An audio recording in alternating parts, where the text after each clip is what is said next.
नमस्कार दोस्तों, ईश्वर सदैव आपका भला करे और आपकी झोलियाँ ईश्वर के आशीर्वाद से हमेशा भरी रहें। तो दोस्तों, आज बात करेंगे ग्रीन टी के बारे में। देखिए, ग्रीन टी एक हेल्दी टी होती है। सभी से जानते हैं कि ग्रीन टी का जो प्रयोग होता है वो बहुत हद तक वज़न कम करने के लिए भी होता है। खासकर जो डायबिटीज़ के पेशेंट्स हैं उनके लिए, और ब्लड कोलेस्ट्रॉल को कम करने में और ब्लड प्रेशर को भी कम करने में बहुत मददगार होती है, क्योंकि उसमें कैफ़ीन की मात्रा चाय, कॉफ़ी इन सब से कम होती है।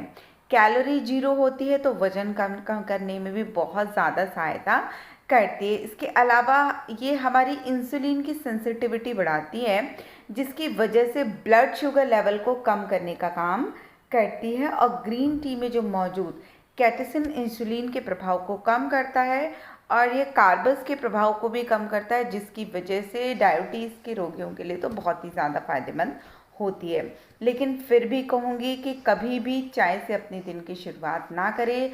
दिन की शुरुआत या तो आप भीगे अंकुरित जो अनाज होते हैं उनसे करें, या आप कोई भी ड्राई फ्रूट जो भीगे हुए हों उनमें से कोई भी एक ऑप्शन आप चूज़ कर सकते हैं, जैसे कि बादाम, अखरोट, काजू, किशमिश या मुनक्के। इनमें से कोई भी ऐसी चीज़ जो आपको पसंद है आप उसको ले सकते हैं, या हर एक दिन दूसरा ड्राई फ्रूट लें, तो इससे आपकी बॉडी की समस्त जो चीज़ों की आवश्यकताएं होती है वो भी प्राप्त हो जाएंगी। देखिए, अगर डायरेक्ट चाहे ग्रीन टी भी लेते हैं, तो जब हम 8-9 घंटे तक सो के उठते हैं तो हमारी बॉडी को डायरेक्ट खाने की ज़रूरत होती है, ना कि ग्रीन टी की। और ग्रीन टी से भी एक तरह से भूख कम हो जाती है। तो क्या होता है ना, बॉडी का मेटाबॉलिज्म उल्टा स्लो होने लगता है यदि हम सुबह सुबह खाली पेट ग्रीन टी को लेते हैं। तो कभी भी खाली पेट कभी भी कोई सी भी टी मत लें। इसके बदले आप थोड़ा सा अंकुरित अनाज या ड्राई फ्रूट ले सकते हैं, या कोई फल ले, वो ज़्यादा बहुत बेहतरीन तरीके से काम करता है। उसके बाद आप अपनी ग्रीन टी लें और उसके बाद आप अपना एक्सरसाइज करें। ये जो रूटीन होता है सबसे बेस्ट रूटीन होता है, आपकी बॉडी की जो वेट है उसको कम करने में बहुत ज़्यादा मददगार होगा। अब बात करेंगे ये ग्रीन टी के फ़ायदे क्या होते हैं। देखिए, ग्रीन टी में प्रचुर मात्रा में एंटीऑक्सीडेंट होते हैं। इसके अलावा इनके अंदर फ़ायदेमंद पॉलीफेनॉल्स मौजूद होते हैं। इसके अलावा कई तरह की खतरनाक रोग, यहाँ तक कि कैंसर में भी ग्रीन टी सुरक्षा देती है। जब ब्लीडिंग बहुत होने लगे तो घाव को उसको रोकने और भरने के लिए चीनी व भारतीय औषधियों में ग्रीन टी का प्रयोग किया जाता है। देखिए, यदि हम ग्रीन टी दिन में 2 से 3 बार लेते हैं तो मानसिक और दिल की सेहत में भी यह सुधार लाता है, शरीर के तापमान को नियंत्रित रखता है और लिवर से संबंधित विकारों जैसे टाइप 2 डायबिटीज़ और अल्जाइमर के रोगों में भी ग्रीन टी का जो असर है वो बहुत ही सकारात्मक देखा गया है। लेकिन फिर भी इतनी अच्छी टी होने के बाद भी दिन में 2 से 3 बार से ज़्यादा इसका सेवन ना करें। खाली पेट कभी भी ग्रीन टी का सेवन ना करें और शाम 6 बजे के बाद कोई भी कैफ़ीन की चीज़ ना लें, अन्यथा आपको नींद ना आने की समस्या हो सकती है। तो देखिए, ये सबसे ज़रूरी चीज़ है ग्रीन टी को भी लेने से पहले, क्योंकि भले कैलोरी जीरो है लेकिन कैफ़ीन तो है ना। तो कहीं ना कहीं कैफ़ीन चाहे थोड़ी या ज़्यादा मात्रा में आप ले रहे हैं तो कहीं ना कहीं कुछ तो नुकसान वो अवश्य देगी।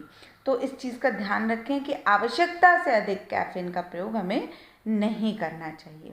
इसके अलावा ग्रीन टी जो होती है वो हमारे बालों के लिए बहुत लाभदायक है। ग्रीन टी का तो प्रयोग आजकल ब्यूटी प्रोडक्ट्स में बालों को जैसे कि शैम्पू करने के बाद आपको कंडीशनिंग के बजाय ग्रीन टी का पानी बना ले और उसको मलमल के कपड़े से छान ले, और लास्ट जो वॉश आप करते हैं पानी से, उसकी जगह आप ग्रीन टी के पानी से अपने बालों को धुलकर उनको छोड़ दें। जो आपके बाल हैं उनको कंडीशन अपने आप मिल जाएगा और बाल बिल्कुल नेचुरली सॉफ्ट रहेंगे, उलझेंगे भी नहीं और घने और लंबे होंगे। ये इतनी बढ़िया रेमेडी है कि आप इसको अपना के देखें। हफ्ते में 2 बार आप इसे करें, बाल बहुत जल्दी लंबे और घने होने लगते हैं। इसके अलावा फेस मास्क के लिए भी इसका बहुत प्रयोग किया जाता है। ग्रीन टी बना लें और ग्रीन टी को बनाकर आइस क्यूब में आप रख दें, और उसके बाद जब आप गर्मी से भी या बाहर से डस्ट से आए अपने फेस को वॉश करने के बाद एक इस आइस क्यूब को निकालें ग्रीन टी वाले को, और एक कॉटन कपड़े में लपेट के इसे अपने पूरे चेहरे पे डैप करें। बहुत अच्छा फ़ायदा देती है। एक तो जो आपके पोर्स बहुत ओपन होते हैं उनको दबाती है, उन्हें छोटा करती है, और डार्क सर्कल्स को कम करती है, और जिन लोगों को मुहासे की समस्या है उसमें भी बहुत ज़्यादा फ़ायदेमंद होती है। तो देखिए, केवल शरीर के अंदरूनी नहीं वरन वह सुंदरता के लिए भी ग्रीन टी बहुत ज़्यादा फ़ायदेमंद होती है। इसके अलावा देखिए, वजन कम करने में इसका सबसे ज़्यादा प्रयोग किया जाता है। यदि आप दूध की चाय लेते हैं तो निश्चित रूप से उसमें आपको कहीं ना कहीं से कैलोरी तो दूध की वजह से मिलेगी मिलेगी, लेकिन जब आप सिर्फ ग्रीन टी लेते हैं तो उसमें कैलोरी हो जाती है ज़ीरो। और चूँकि इसमें वसा नहीं होती है, कैलोरी नहीं होती, तो कमर की चर्बी को कम करने में बहुत ज़्यादा फ़ायदेमंद होता है, क्योंकि इसमें एक बहुत विशेष तत्व मौजूद होता है जिसका नाम होता है कटेचन, जो कि शरीर में गर्मी उत्पन्न करता है, जिसकी वजह से कैलोरी को जलाने में बहुत मदद करती है, और इसके अलावा जो हमारी मेटाबॉलिज्म है उसको बढ़ाती है, जिसकी वजह से हम जो भी खाते हैं उसको जल्दी पचता है और हमारी बॉडी में वसा एकत्रित नहीं होती है। तो इस तरह से वजन घटाने में सबसे ज़्यादा ग्रीन टी का प्रयोग आजकल देखा गया है। इसके अलावा मधुमेह के रोगियों के लिए भी इसका बहुत लाभ है। यहाँ तक कि एजिंग को रोकने में भी बहुत फ़ायदेमंद होती है, और यही वजह है कि सौंदर्य उत्पादों में भी अब ग्रीन टी का प्रयोग बहुत ज़्यादा होने लगा है।